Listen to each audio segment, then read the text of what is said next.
Good afternoon friends. जैसा हम सभी कोई पिछले क्लास में प्रश्नावली प्रश्नावली 8.1 है ना, 8.1 का पहला क्वेश्चन हम लोग बना लिए थे। हाँ, फर्स्ट क्वेश्चन बन गया था। आज हम लोग देखेंगे इस क्लास में सेकेंड क्वेश्चन, जो कि प्रश्नावली 8.1 का दूसरा नंबर है। कहता है आकृति 8.13 में tan p minus cot r का मान ज्ञात कीजिए, है ना। आकृति यहाँ पे बनाया हुआ है कि क्या गया है, p q r, जो q क्या है, समकोण है, और इसके सामने वाला भुजा को क्या कहते हैं, कर्ण कहते हैं। आप लोगों को बार बार बोल रहे हैं, आप लोग सीख चुके हैं, ठीक है। तो सबसे पहला काम तो हम लोगों का है कि लंब दिया हुआ है, कर्ण दिया हुआ है, तो आधार निकालेंगे, है ना। तो यहाँ पे सॉल्यूशन करेंगे तो क्या करेंगे, सबसे पहला काम हम लोग आधार निकालने का काम करेंगे। तो लिखेंगे आधार बराबर अंडर रूट, क्या सिखाया था आप लोगों को, कर्ण का स्क्वायर माइनस लंब का स्क्वायर, है ना। तो कर्ण क्या है, 13 सेंटीमीटर, कितना है, 13 सेंटीमीटर, इसका स्क्वायर माइनस लंब कितना है, लंब आपका हो गया 12, है ना। तो 12 का स्क्वायर, ये लेकर चलेंगे आगे। 13 का वर्ग जो होता है वो 169 होता है, और 12 का होता है 144।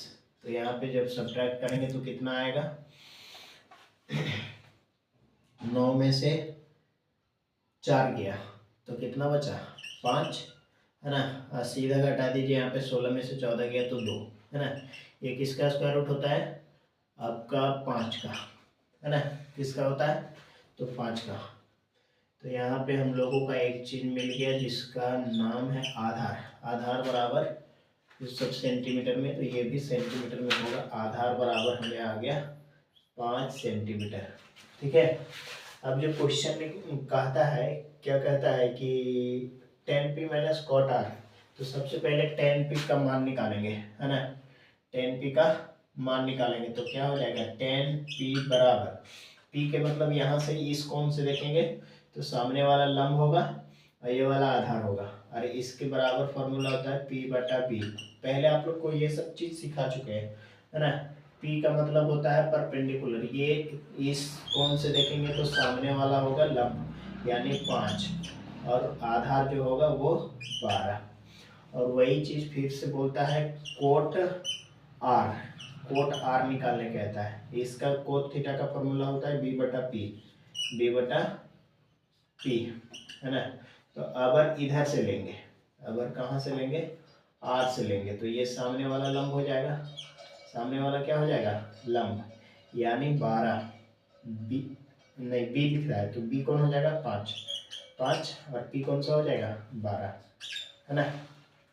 तो ये आप लोग का यहाँ पे दोनों का मान निकल गया। हम लोग का क्वेश्चन क्या कहता है, क्वेश्चन कहता है कि tan p minus cot r, है ना, का मान ज्ञात कीजिए। तो हम लोग पहले इन लोगों का मान पुट कर देते हैं, उसके बाद मान निकल जाएगा। tan p का मान कितना आया, 5/12, है ना, माइनस कोट r का मान कितना आया, 5/12। डायरेक्टली भी करेंगे तब भी हम लोगों का मान आ जाएगा, क्या आ जाएगा कि इधर उधर सेम है, घटाएंगे तो 0 आ जाएगा। लेकिन एक बार तरीके से करते हैं, दोनों का एलसीएम अगर लेंगे तो 12 आएगा, और ये 12 एकम 12 तो ऊपर 5 एकम 5, 12 एकम 12 तो 5 एकम 5, तो ऊपर कितना, 5 में से 5 गया 0/12, और 0 बटा समथिंग कुछ भी होगा तो वो क्या होता है, 0 के बराबर होता है, यानी 0 आंसर आएगा, ठीक है। हम लोग दो चीज सीख लेंगे, 0 बटा समथिंग रहेगा, समथिंग तो क्या रहता है, 0 के बराबर होता है ना। 0 बटा समथिंग कुछ भी रहेगा तो 0 के बराबर होगा, और अगर समथिंग बटा 0 रहेगा तो वो फिर इनफाइनाइट होता है, ठीक है। ये चीज आप लोग याद रखेंगे। आज के क्लास में हम लोग देखें 8.1 का क्वेश्चन नंबर 2, ठीक है। नेक्स्ट क्लास में हम लोग देखने का प्रयास करेंगे 8.1 का क्वेश्चन नंबर 3। ठीक है, ये बहुत ही आसान क्वेश्चन था और इसका आंसर 0 आया है। आप लोग इसे एक दो बार अभ्यास करेंगे ऑटोमेटिक समझ में आ जाएगा। चलिए आज के लिए धन्यवाद।